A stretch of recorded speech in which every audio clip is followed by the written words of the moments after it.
Bonsoir, merci de choisir Radio Gabon pour vous informer. Bienvenue à cette édition d'information présentée par Fabien Guillaume Kimbele. Les titres du journal. Arrêt de contrôle routier par les forces de police nationale. Le CILTEG, syndicat libre des transporteurs terrestres du Gabon, salue l'initiative et sollicite l'élargissement de cette mesure à tous les corps intervenant dans la voie publique, toute chose qui permettrait la réduction des coûts de transport. Vers une solution pour les épargnants des BRSAL, les mandataires du collectif à la COBAC, Commission bancaire d'Afrique centrale, pour un délibéré sur la situation après leur requête, une démarche qui trouve déjà l'assentiment des émissaires. Les artistes ayant pris part au dernier festival Gabon 9 provinces en colère, ils revendiquent le paiement de l'indemnité de leurs prestations.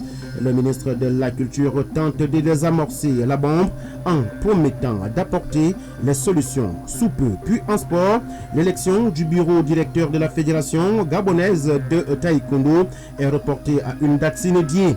Un report qui serait organisationnel et logistique selon le comité de normalisation. Une situation à l'origine déjà du courroux de nombreux candidats. Voilà pour la charpente de ce journal.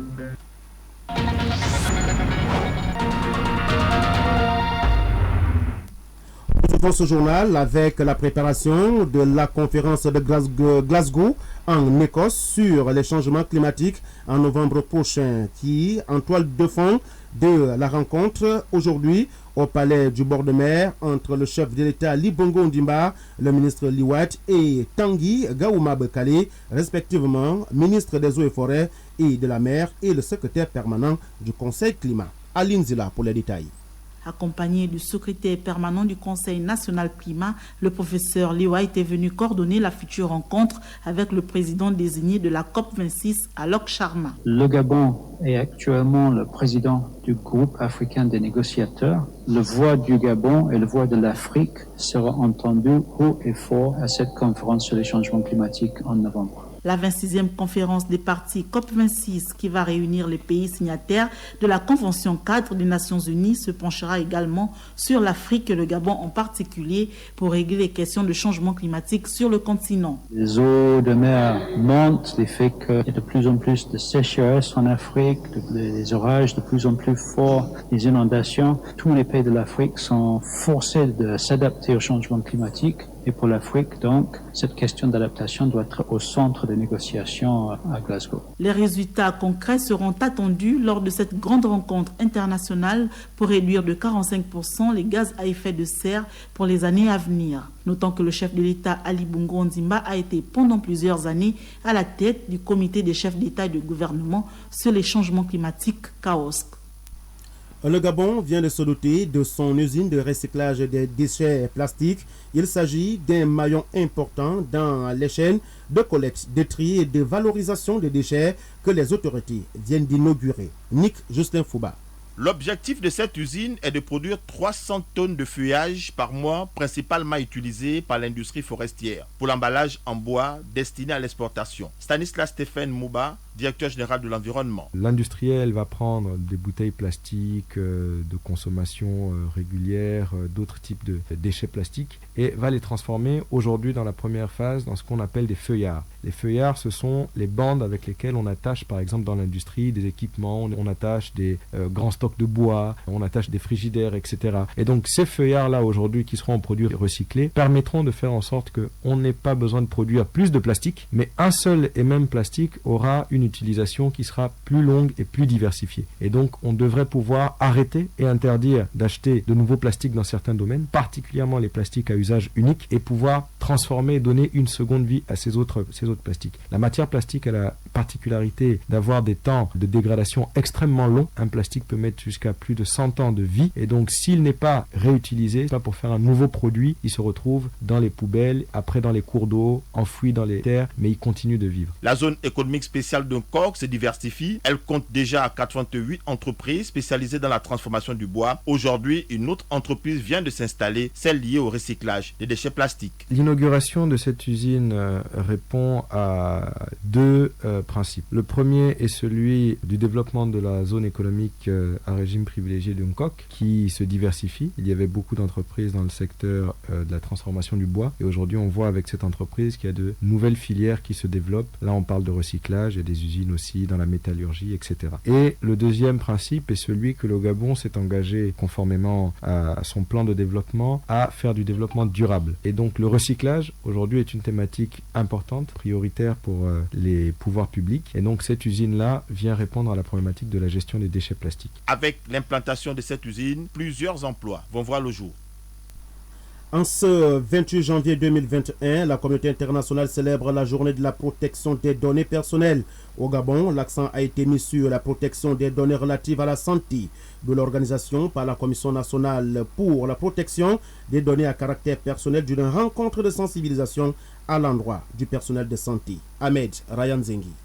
C'est sous le thème « Le traitement des données personnelles relatives à la santé, droits et obligations » que cette journée a été célébrée au Gabon à l'initiative de la Commission nationale pour la protection des données à caractère personnel. Pour la 77e édition de cette journée, la CNPDCP a posé ses valises au centre hospitalier universitaire de Libreville pour une série de sensibilisations sur cette question des données relatives à la santé. Joël Anissé Ledaga, président de la dite commission. Cette journée constitue une étape décisive dans les missions de sensibilisation et d'information des citoyens et des responsables de traitement des données sur l'importance de la protection des données personnelles et surtout le respect des libertés et des droits fondamentaux des citoyens, en particulier de leur vie privée. Contente de cette initiative, la première responsable du CHUL salue l'action de la CNPDCP. Dr Marie-Thérèse Van Épouse Ndorobian, directrice du centre hospitalier universitaire de Libreville. Je voudrais saluer déjà l'initiative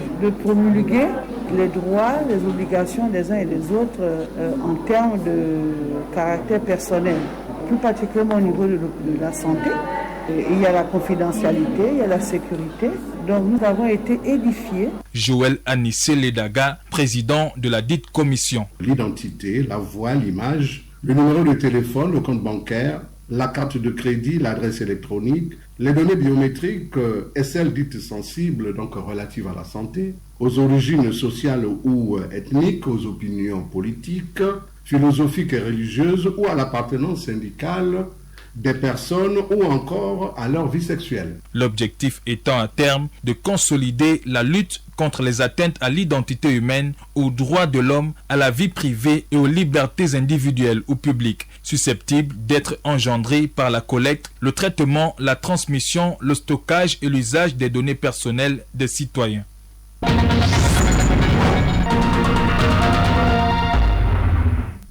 La direction de la voie publique des forces de police nationale vient de suspendre pour une durée indéterminée les contrôles routiers par ses agents.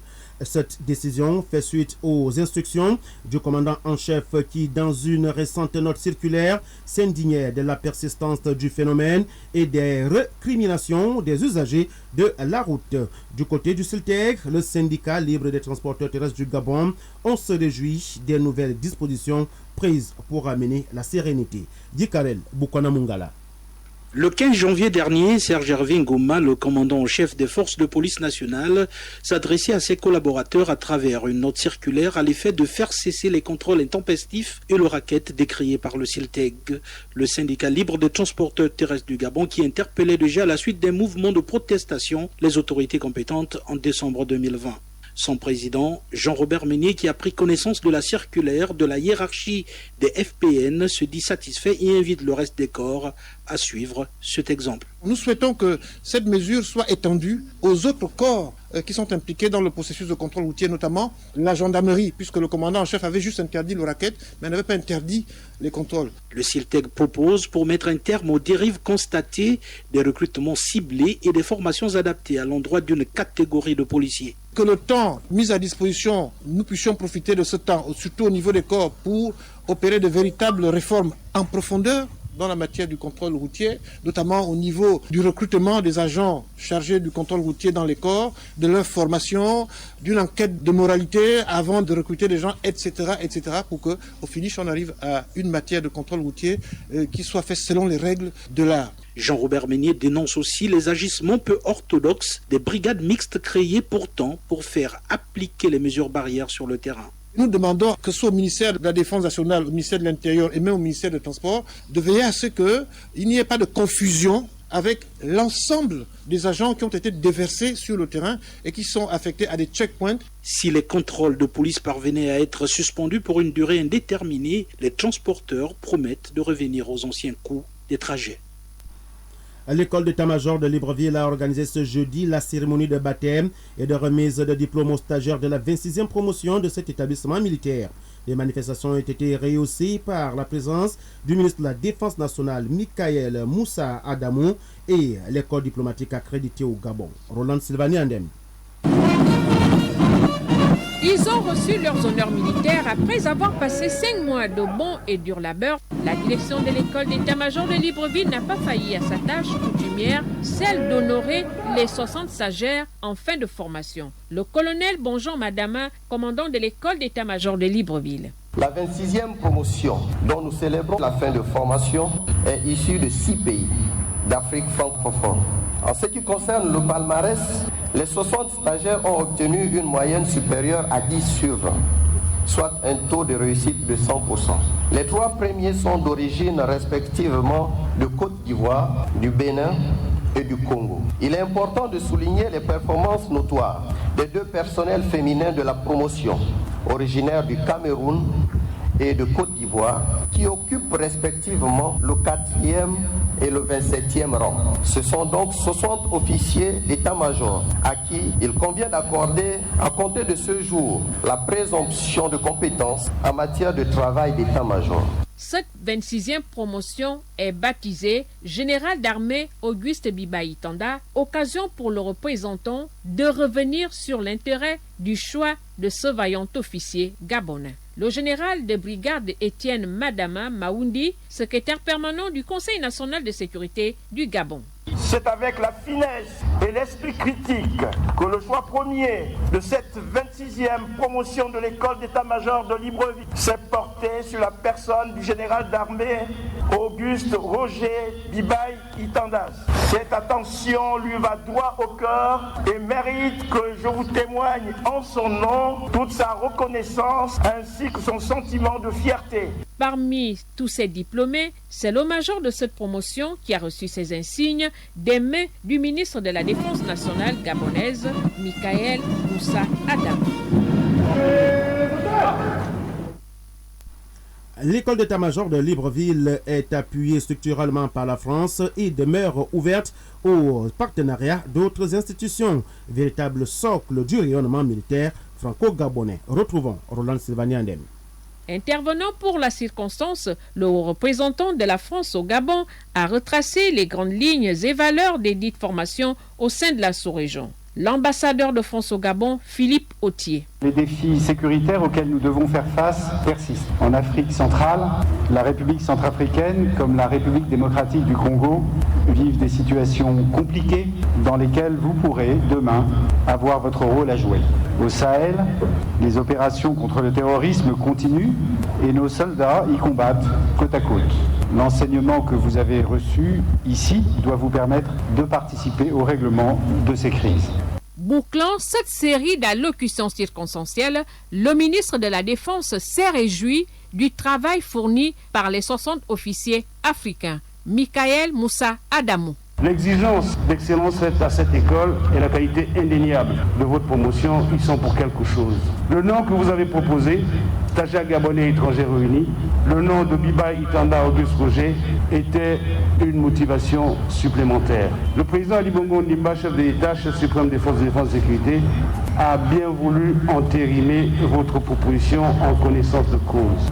J'ai bien conscience que la fin de stage correspond à un moment fort de la vie de l'école. Un moment qui couronne plusieurs mois de travail, d'expérience dense, de cohésion, d'apprentissage pour le succès des armes de vos pays respectifs. l'inauguration de la place d'armes de l'école d'état-major de Libreville, dénommée place d'armes Auguste Roger Pibaïtanda, a constitué la dernière étape des dites activités conduite par le ministre de la Défense nationale qu'entourait le corps diplomatique accrédité dans notre pays.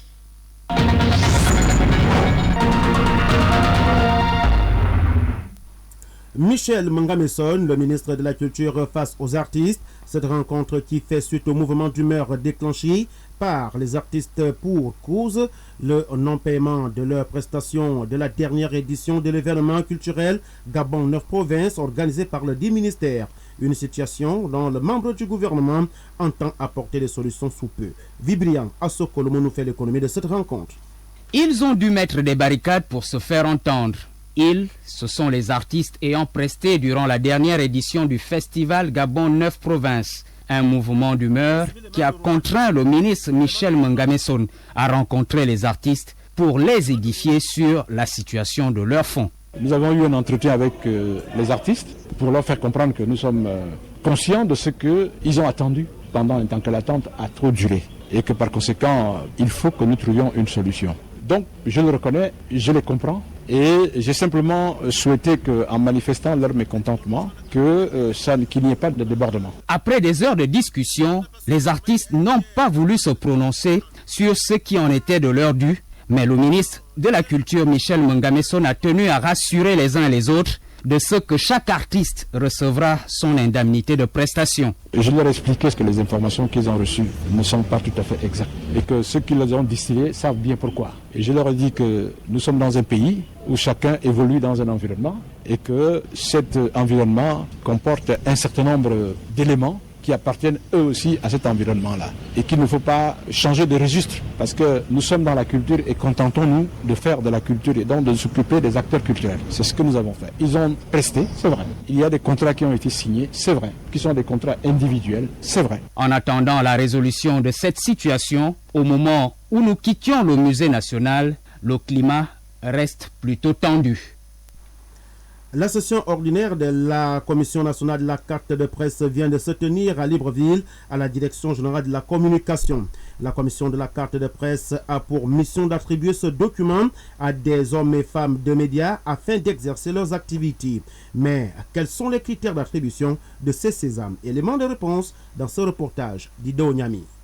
Au total, 97 dossiers de presse ont été examinés par la Commission nationale de la carte de presse lors de ces travaux. Fidèle Bitégué, président de la Commission nationale de la carte de presse et des métiers du cinéma. Nous avons, au cours de cette commission, examiné 97 dossiers.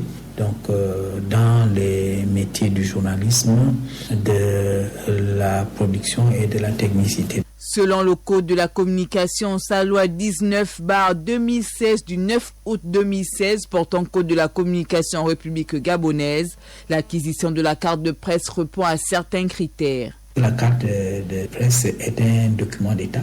Et comme vous sollicitez la carte nationale d'identité, vous fournissez votre acte de naissance.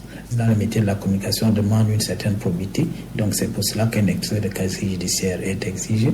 Et vous avez également la qualité exercée dans le secteur, le diplôme, nécessairement le diplôme professionnel, le diplôme supérieur qui vous permet d'exercer dans le secteur. Au cours de ces travaux, certains dossiers n'ont pas été retenus par la commission. Nous avons examiné les dossiers qui ont été présentés et nous avons statué sur la base de ces dossiers. Seulement, vous allez constater qu'il y a un certain nombre qui aura eu l'accord de la commission. Il y a d'autres dont les dossiers ont été mis en instance. En instance, cela veut dire que leur dossier était incomplet ou bien qu'on demandait qu'ils ajoutent un document pour qu'on puisse valider leur dossier, mais qu'ils ne l'ont pas fait à temps. Les rejets sont généralement pour les défauts de qualité. La carte de presse est un outil qui permet à quiconque la détient d'exercer librement et elle a été instituée en République gabonaise dans les années 2000 afin de permettre aux médias sans distinction de corps d'accéder librement à l'information.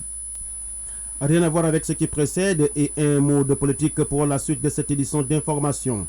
Actuellement en séjour dans la province du Haut-Ogooué, le ministre du Pétrole et membre du bureau politique PDG Vincent de Paul Massassa a échangé avec les militants conseillers municipaux sur les attentes des instances du PDG quant au soutien à apporter aux différents candidats. Ahmed Ryan Zengi.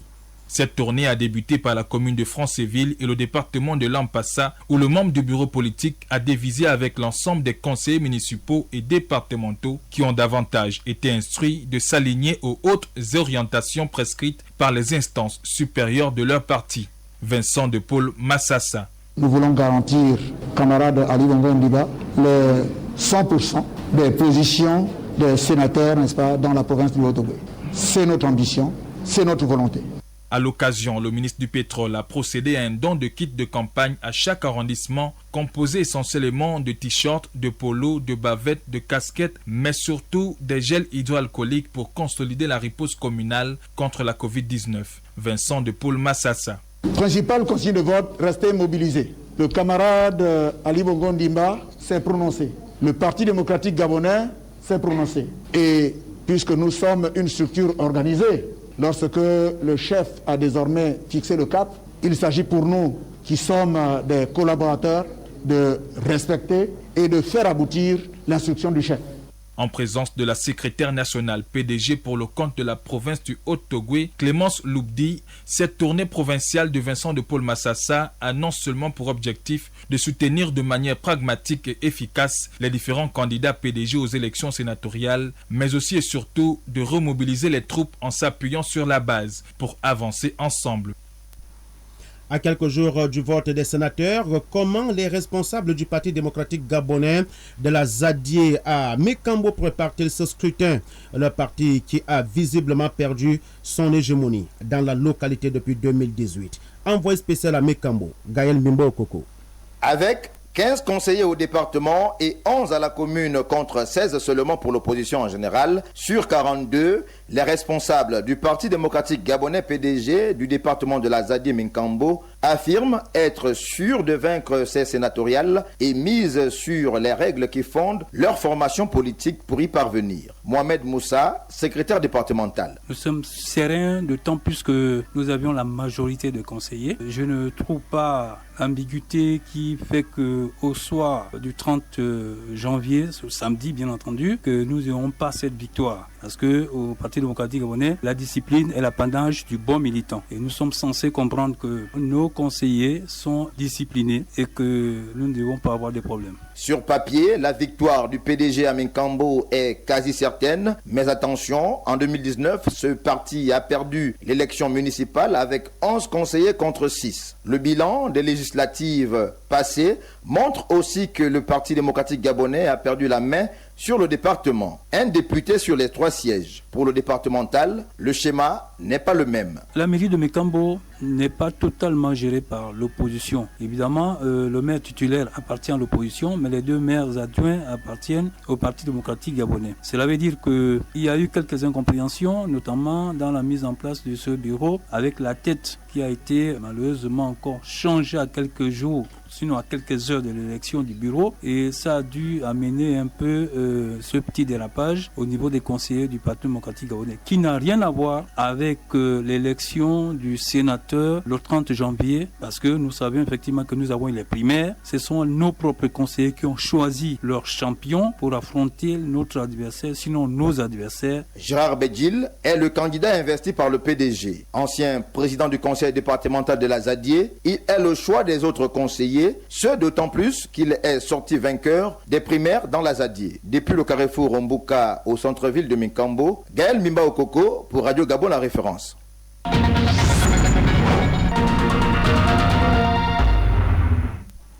Fin à Tchibanga des travaux du conseil municipal. La rencontre s'est déroulée dans une ambiance de grand jour. Plusieurs projets ont été adoptés. Objectif, contribuer au rayonnement de la ville de Tchibanga. Le point avec Annie Florndemi.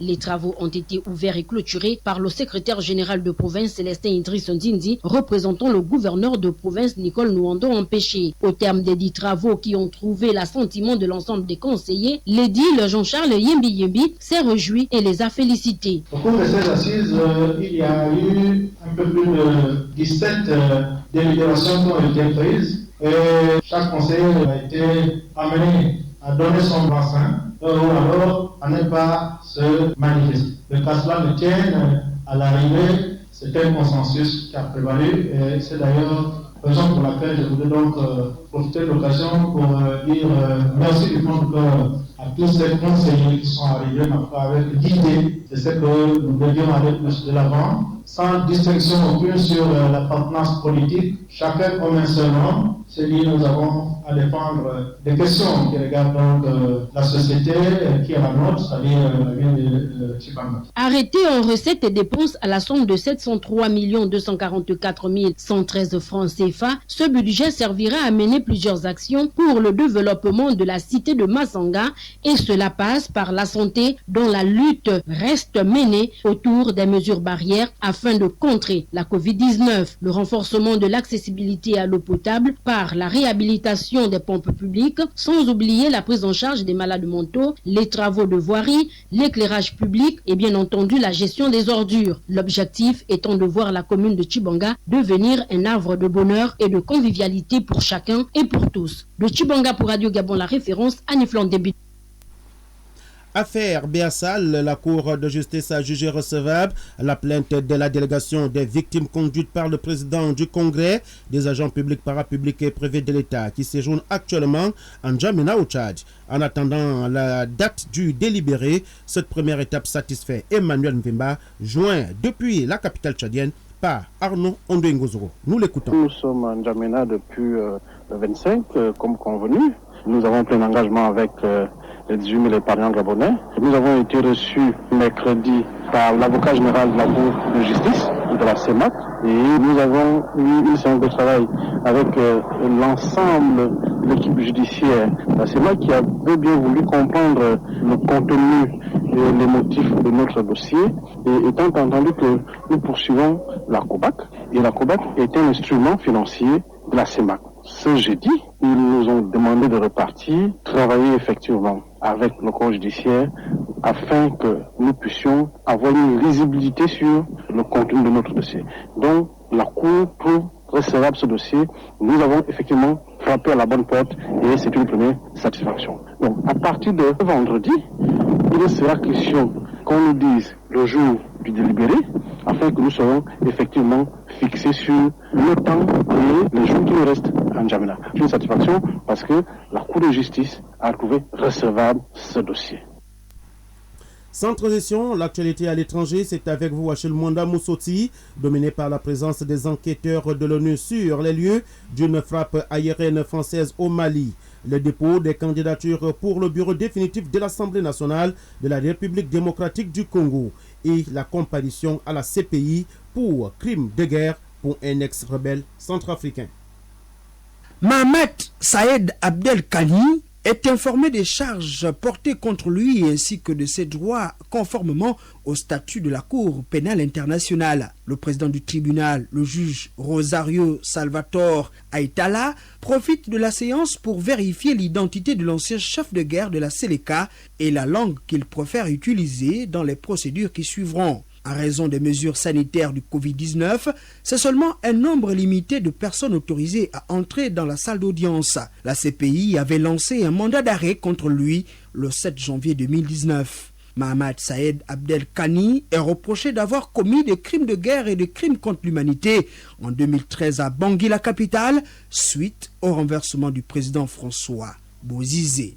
En RDC, Ensemble pour le changement de Moïse Katumbi et le MLC, le mouvement de libération du Congo de Jean-Pierre Bemba, rejoignent l'Union sacrée de la nation initiée par le président Félix-Antoine Tshisekedi. Les deux groupes viennent de formaliser leur adhésion auprès de l'informateur, le sénateur Modeste Bahati Lukwebo, chargé d'identifier la nouvelle majorité. Restons dans ce pays où vient de débuter le dépôt de candidatures aux 7 postes à pourvoir pour le bureau définitif de l'Assemblée nationale. Toutes les candidatures sont déposées au cabinet du président du bureau d'âge qui les examinera et les validera demain vendredi. L'élection et l'installation des membres du bureau sont prévues pour le 3 février prochain, après avoir organisé il y a quelques jours une session extraordinaire pendant laquelle le Premier ministre Sylvestre Ilunga a été déchu. Au Mali, des enquêteurs de la mission des Nations Unies, MONUSMA, viennent de se rendre sur les lieux d'une frappe aérienne française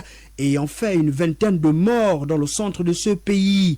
Plusieurs ONG, dont Human Rights Watch, la Fédération internationale pour les droits humains et l'Association malienne de droits de l'homme, demandent l'ouverture d'une enquête indépendante. Le Bureau de la coordination des affaires humanitaires de l'ONU estime également que la lumière soit faite sur cet événement. Enfin, tentative d'empoisonnement à la présidence tunisienne, rapportent les autorités de ce pays après réception d'un courrier suspect destiné au chef de l'État Kaïs Saïed par son directeur de cabinet brièvement hospitalisé. Nadia Akacha reste cependant sous surveillance car elle souffre encore de maux de tête. Une enquête a été ouverte d'ailleurs. Cette affaire intervient dans un contexte politique très tendu après un bras de fer au sujet d'un remaniement du gouvernement entre le président Kaïs Saïed, un conservateur indépendant, et le parti d'inspiration islamiste Ennahda, principal parti au Parlement tunisien.